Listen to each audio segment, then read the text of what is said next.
when I left, bro, we was running down the street. I was like, that's it. I was like, I don't got any more solutions. You know what I'm saying? I gotta get in the solution instead of looking for one. You know what I'm saying? So that's what I did, man. And when I went, bro, for the first month, bro, I probably cried every session. You know what I mean? Because they was just pulling stuff out. Like, well, I didn't know that was, you know what I'm saying, part of the reason. They were like, yeah, man, you just dig. And they was making me act out how I act. They asked me how much money I spent.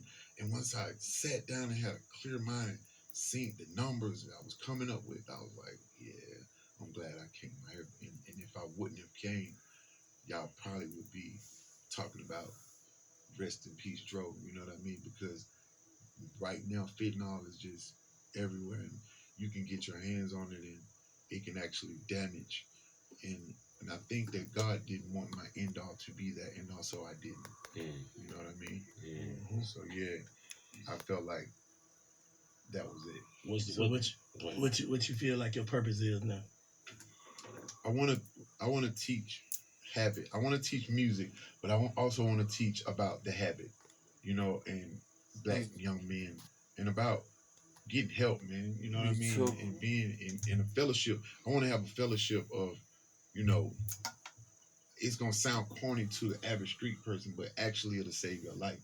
You know what I mean? I want you not being afraid to ask for help. Yeah, and I want you to see it from a standpoint, like, you know how preachers try it, or counselors in school, and they don't be, you know, they ain't go through it. I actually got bullet wounds and stuff like that. You can see, they're not relatable. You know what I'm saying? That, you know, you a relatable person, like, man, Dro did that. So, you know, I wanna teach music and also teach about drugs, and that comes along with my book that I'm writing. It's called Rap, and it's about rap, but all of the stuff that was around it. You know, the shootouts and the friends, and, you know, making it in the music business, keeping the same friends, and how bad that could be.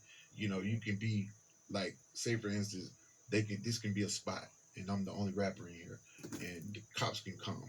You know what I mean? When the cops get here, everybody goes to jail, but only I'm gonna get, you know, put on the news, and the notoriety. So you actually have a platform, and you're using it for that.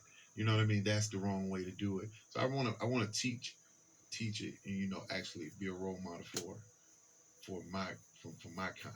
You know what I mean? Yeah. Hip hop community. Young Dro, Definitely we proud of you, man. You know, continue to embark upon your journey. You know, you got support here if you need it. You know what I'm saying? Alright. What's going on, good people? You know who it is, it's your boy M-I-Corleone. And that right there, we just watched with young Dro admitting to his problems, and basically taking accountability for his actions. You know, he didn't blame nobody. He didn't blame, you know, the first person that gave him something, or, you know, bring no names up or nothing like that.